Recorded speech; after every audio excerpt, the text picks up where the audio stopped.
Hey guys, what's going on? Welcome back to a brand new tactic video. It is going to be another international manager, and that is going to be Brazilian national team coach Tite. I'm going to be bringing you his tactic today. We're going to be going over the results and also playing some games as well. If you guys do enjoy the tactics on this channel, be sure to leave a like below and do subscribe to the channel. But let's get into this video.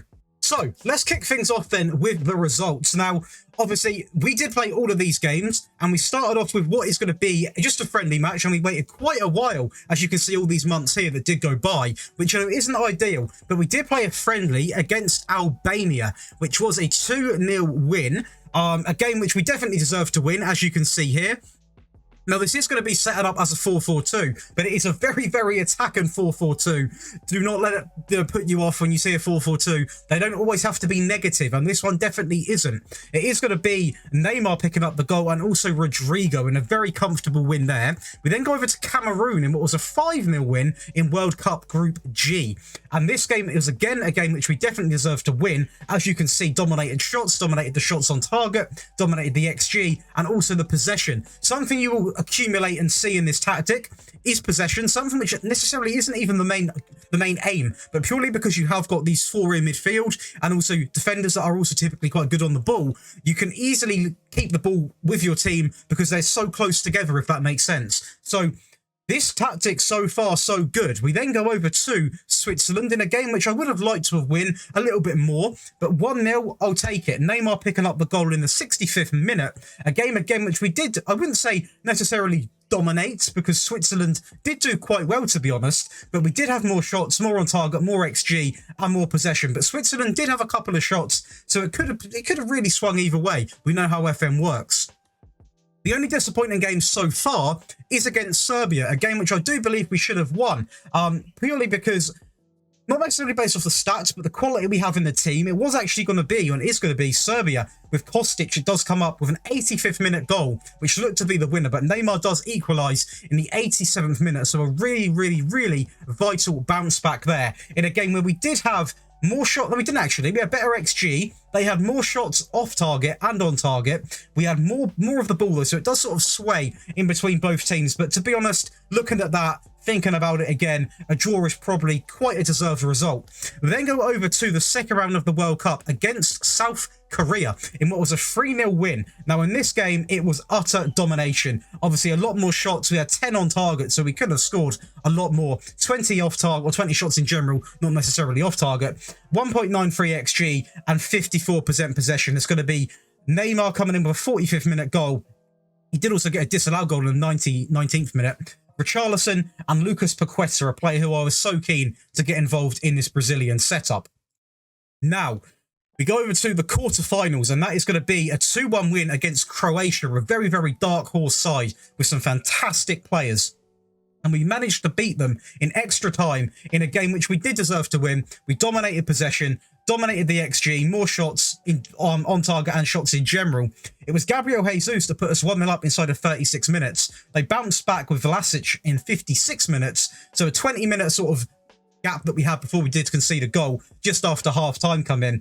And it's going to be Gabriel Jesus with a Neymar assist in the 105th minute to send us through all the way to the semi-finals, which we then played, obviously quite a heated game against Argentina in what was a 2-0 win. Now, Argentina have got a fantastic team, especially you look at this area upwards, but even Martinez, Foyth, Romero, Otamendi, Acuna, probably the weakest area is the pitches.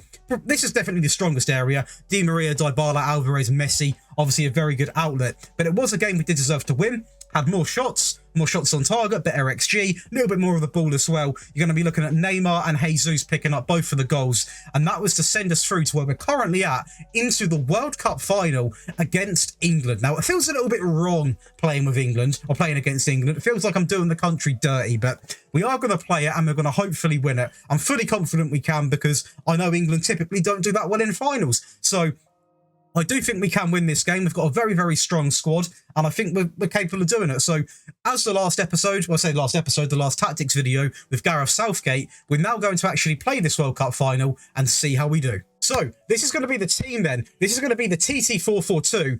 And this is the team we're going to be putting out. It's going to be Alisson, Fabinho, Thiago Silva, Marquinhos, Alexandro, Vini Jr., Lucas Paqueta, Casemiro, Rafinha, Neymar, and Gabriel Jesus. Now, as always, guys, if we do win this World Cup final, be sure to smash the like button and do subscribe to the channel. It means a lot. It's completely free, and there's tons of content coming up for you guys. Any support is highly appreciated. But let's get into this World Cup final. Right, key highlights are on, guys. Let's go into this.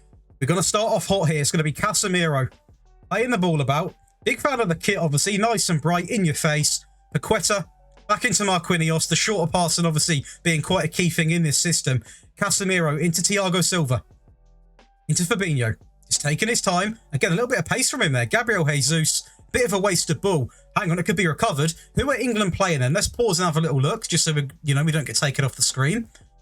Okay, Ryan Sessegnon makes his way into the World Cup final. Tamori, Dyer, Walker, Henderson, Mount, Rice, Foden, Saka, and Kane. Quite an attacking lineup for an England side. I must say, I thought, well, Southgate usually does like his sort of 3/5 at the back, whatever you want to say. It's going to be an easy set piece for them, though, and it's going to be Alisson Becker pulling off a very, very good save. I'm going to encourage the lads because that is not what we want to be seeing against quite a strong England side.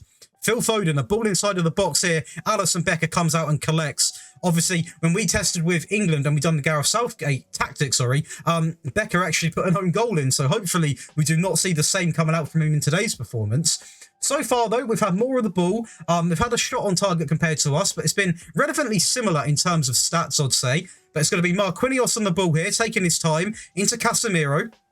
Building it up quite slowly. I say slowly, then he just goes along with it, but we do recover it. Into Fabinho. Down the line into Rafinha, obviously Barcelona's new man. Ball over the top into Gabriel Jesus, and that is going to be 1-0. It looks very close, though. It looked very close. I won't celebrate out of respect, but we are going to see if this is onside. It's been awarded. We're not going to celebrate. It doesn't feel right, but it's a beautiful bit of play from Fabinho. He goes down the line into Rafinha. A fantastic first touch. A wonder ball over the top. Splits the back line in absolute tatters and tucks it in the bottom left corner. But a wonderful goal from the Brazil side. And hopefully this is a sign of things to come. We don't really want to be too, I don't want to go too defensive. I'm just going to keep it as it is for now. Because, you can definitely tweak things way too soon. I'm going to say this and then they'll go and score. Saka, ball across. Oh, they probably could now. Kane. Oh, he's put it wide. Wow. I was not expecting that from Harry Kane. It's one thing I've noticed, and I'm pretty sure the whole community will openly say, the defending in this game is very, it's a mixture. It's not the best, but it is something I'm sure they will look to tweak before the actual game does come out. He has a hit, and Ramsdale has a little parry there. Again, goalkeepers do need some work as well. It's going to be Rafinha with the ball inside of the box, taking his time to line this one up. As he does, it goes to no one. It's going to be Ryan Sessegnon with a very, very poor clearance to really no one. But I suppose he had no other option. But so far, so good. So we're going to praise the lads. More possession, more shots, more on target. It's a good sign. Obviously, this is nowhere near over because England have got a fantastic side and... there you go. As England typically do, they always find a way back into a game or to take the lead in some cases with set pieces. It's such a big thing in England's game. And that is something I thought that was going to be another one. We're going to skip that. That is a big thing inside of their sort of game. And we've just got to adapt to it. Hopefully we don't get... oh, not another one. Not before half time. Okay. It's been a little bit lackluster towards the end of the half. Obviously, 2 set pieces for England, which I'm not a big fan of. But, it's not the end of the world. We're still in the lead. And the thing which we do have going for us, as well as England, they've got good players. But we have got some really good players to turn to. Obviously, Coutinho can come on at some point. Marquinhos is looking pretty tired. So I might actually, just so there's no sort of issues with that, I'm going to look to bring on Militao. And we've still got options. We've got, obviously, Firmino. We've got Richarlison. We've got the likes of Bruno. We've got Coutinho. We've got really good players to bring on. Rodrigo as well. Didn't want to miss him out. And we can also look to, obviously, slightly change things if we need to. But for now, we're going to keep it as it is. And we're just going to go into the second half. Because I do genuinely think we're not even playing too bad. It's only a set piece we have conceded. 1-1 so far, then. Like I said, if nothing happens, 70th minute, I'm going to look to make some changes. They've got a set piece here with Phil Foden. They put it in. It's not over yet. Kyle Walker recovers it back into Phil Foden. taking his time. Phil Foden taking his time. It's poor defending. So lackluster. You're literally just watching him with the ball. And now we are going to see me make some tactical tweaks because we need to. We're going to look to bring on, for starters, we're going to get on Coutinho because a little bit more attacking minded. We're going to consider bringing on, I'll tell you what we are going to try and do. We are going to bring on Rodrigo in place. I don't really want to take off Neymar. Let's have a quick look at this then. So we are actually going to do... Is he comfortable there? He is. And we are going to take off... It's very, very, very debatable. We're going to take off Jesus. And we are actually going to bring on Richarlison in this scenario. And we're going to see how this works out. And hopefully we can get back into this game. We're going to tweak a few things here. We're going to be a little bit more expressive. We're going to keep the same pass and directness going. We're going to keep everything here. Go a little bit counter-attacking, actually, I think, as well. This is pretty much the way it is. We're going to keep this going, keep this going. Right. Confirm the changes. And let's hopefully find a way back into this game. Sometimes you do just have to make your own, you know, as I like to say all the time, you can't just download a tactic and just hope it works. You have to tweak things for yourselves, as you're seeing here. Vinny Jr. taking his time into Coutinho. The player we brought on specifically for this is Richarlison, and I believe he's miles offside. Unless he's timed this run perfectionly and they've just all slept. If that has gone in, I am a tactical genius, but I'm pretty sure that it looks way too easy to be onside. But, you know, we'll see. It's been awarded. Now, that is okay. I'm just going to sit here. I don't want to be smug. I don't want to be cocky, but this is why I say so many times you have to make your own tweaks. When you download tactics, you can't just download a tactic and say, yeah, I'm going to win every game. You have to change things, guys. You can't just use the same thing. As you can see there, we changed a couple of things, brought on some new players as well, and look who it was. Vinny into the new man that's just come on, which is going to be Coutinho, and who's back stick? Richarlison. The player who I guarantee you thought, why on earth are you bringing him on? What a waste of a sub. It's not. And now we've leveled it back to 2-2. Now we are going to actually take the be more expressive. Or actually, tell you what, we're going to do this. We're going to be more expressive, but we're not going to run at them. Definitely going to have that on as well. And this could be going to extra time now, guys. It really could. We're going to encourage him. We have got a highlight here, though, actually. Alexandro into Vinicius Jr. Ball in the box. It's a mix-up, and it's Richarlison again. And this is for the people that doubted. Richarlison has absolutely pulled it off in the 80th minute. And now we're going to see even more tactical tweaks coming in because we're not going to be more expressive. And we're going to use what we've got up here to defend this game out. So what we're going to do is we're going to change some more. Ref, we've got to let us change. We've got to let us change. What we're going to do here is... I can't change it. We've got to skip this. Right, we'll play. Yep, that is fine. Right, we are going to go to balanced. We are also going to look to make some changes. Casemiro, I imagine, shattered. We're going to bring on Bruno in there. Who else is looking rather tired? Alexandro's looking rather... We haven't really got anyone that we can bring on. We're going to keep it as it is for now then. Possibly even look to bring on Roberto Firmino just to get some fresh legs on there. Bremer could come on actually also for Thiago Silva. I know we're out of subs, obviously. So we'll leave it like that. And hopefully this can be... That can be the tactical tweak that has won us the World Cup final. And if it is, I'm going to be ecstatic, and it is going to be. And that is why, guys, you must make tactical changes because they change games. Honestly, I love making tactic videos, but sometimes when I see people say, I've done this, I ask them, you know, like, what have you changed about the tactic and stuff like that when you're experiencing these bad results? And they don't respond because I know they've just used the same thing and not tweaked anything. But there we are, Brazilian World Cup.